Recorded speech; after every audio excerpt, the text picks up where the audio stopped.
Ladies and gentlemen, we've got the answer to the most important question of Season 4. Gator, the ranch cook, is alive and well. We can all relax now. Oh, and there's a good old shootout at the infamous train station too. Hi there mate, how's it going? It's Benji here, and this is a breakdown and review of Yellowstone Season 4, Episode 3, titled All I See Is You. This one begins with a montage that shows the demise of the Montana Free Militia, as Kayce keeps his promise to his father by going after all the remaining militia members. Kayce thinks the militia organized the hits themselves to avenge the events that took place at the end of Season 2 when they kidnapped Tate for Malcolm Beck and the Duttons came after them to rescue Tate. Whether Kayce's assertion is true or not is irrelevant at this point because the cleanup goes ahead. Multiple law enforcement agencies band together to conduct different raids. Rip and Lloyd take care of some other guys, and that's that. The militia is done for. I have one complaint about this sequence. It's so bad that I can't not mention it. There's a roadblock in one of the scenes here and they stop the militia guys, but there are also officers behind the militia guys, so technically the officers on both sides are caught in the crossfire. They're basically shooting at each other. This action choreography is something they botched horribly in the premiere, and they continued that trend in the opening scene in episode 3. The next day, Rainwater reaches out to John about Checkers. This is the guy Mo caught as he was yapping about putting together the team that went after the Duttons. Mo dragged Checkers behind the horse, but he is still alive. In fact, he is in Mo's backyard, but he isn't there for long because they're giving him to John. Rainwater and Mo meet with John, saying that a man called Riggins ordered the hits, according to Checkers. John doesn't know this Riggins fella, but learns that he is in prison. And I believe this is where things get interesting, because who else was in prison for a long time? That's right, Jamie's biological father Garrett. My theory is that Garrett knows Riggins from his prison days, and Garrett put this whole thing together to make sure that Jamie would inherit the Dunn dynasty. So it's no surprise that the hits came after Jamie met his biological dad. I still don't think Jamie knows anything about what Garrett has done though. For now, John has to take out the trash, meaning Checkers, so John personally visits the train station for I think the first time since the show started. John claims he can't just assassinate somebody, so he cuts Checkers loose and leaves a gun on the ground to make this a shootout. John comes out on top, and the train station claims another body. If you don't know what this train station thing is, it's the name given to a supposed zone of death where there aren't enough residents to form a jury if you get caught committing a felony like murder. This is obviously just theoretical. You would probably face prosecution, the authorities would find a way. But yeah, the point is, the train station loophole in this show has its roots in the real world. Anyway, I want to hear from you guys about John's actions during this sequence, because he's okay with ordering Rip or Lloyd to straight out assassinate people, but he can't go through with something like that himself. For example, he told Rip to get rid of a medical examiner in Season 1, and Rip did it. So John is okay with that, but he himself can't just execute someone like Checkers. This shows that no matter how ruthless you are, taking a life with your own hands is a completely different ballgame.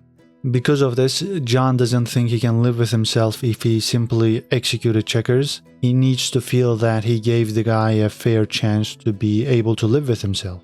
I think this storyline was the best part of the episode because it has something to do with the main plot. The other storylines were mostly subplots and we'll continue with those, starting with Kayce's adventures as the livestock commissioner. A rancher by the name of Emmett Walsh needs Kayce's help because Emmett's Californian neighbor is making his job difficult by placing cattle guards on his easement. An easement gives you the right to do something on someone else's land. For example, in this case, it gives Emmett the right to pass through the land with his cattle, even though the land isn't his. But the cattle guard forces Emmett to use trucks, which is too expensive, and that's why he needs Kayce's help. Kayce goes absolutely berserk, placing the Californian under the cattle guards and just leaving him there until Emmett finds him. I get that the Livestock Association is powerful, but isn't this just a bit too much? Moving on, after taking care of this problem, Kayce comes back to the ranch and we finally learn where Monica and Tate have been. In the bedroom. No, I'm not kidding. I'm completely serious. It takes 2 whole months for Kayce to get a handle on this situation and get Tate out of under the bed.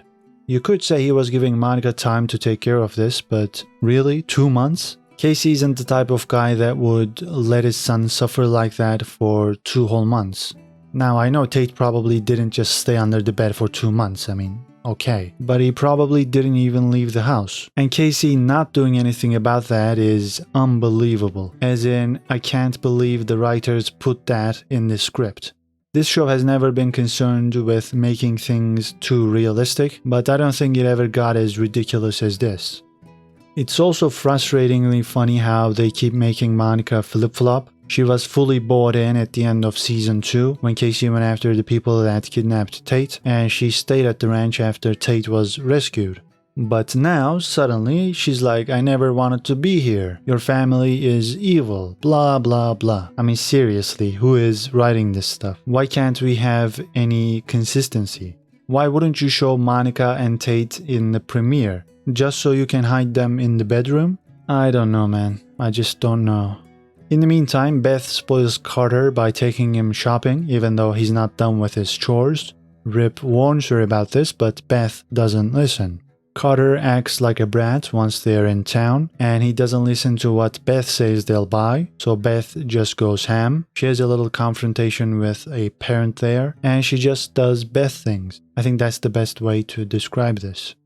Up until this point, Beth has thought Carter could be the child she never had and will never have, but this whole ordeal makes her realize Rip is right. Carter needs to be cautiously handled and educated if he is to turn into a proper man one day. So I suppose now Rip can do whatever he wants to Carter. Jimmy's off to the 4-6's ranch in Texas with Travis, the horse trainer John hired in the premiere to make Yellowstone a national brand, and this means that Jimmy's girlfriend Maya breaks up with him. I don't always find it funny when certain minor characters become punching bags, but I sorta like the way that Travis and his fellow cowboys ridiculed Jimmy, who by the way we'll see in a new show by Taylor Sheridan that will be about the 4-6's ranch. And that's about it. I certainly enjoyed the main plot involving John and Mo in this episode. The Jimmy and Beth subplots were fine, but man, that Monica and Tate storyline was tough to watch and comprehend. I don't know if everybody will feel the same way, but I'm sure that a considerable majority will. Something happens to popular shows and they almost become a parody version of themselves. I don't think we are there yet. Yellowstone hasn't jumped the shark, but so far this season is average at best when you compare it to Taylor Sheridan's earlier work, both on Yellowstone and in his movies. Well, let me know what you think in the comments. Like this video if you've enjoyed this breakdown and subscribe for more movie reviews and TV show breakdowns. That's it for now, take care and see you in the next video.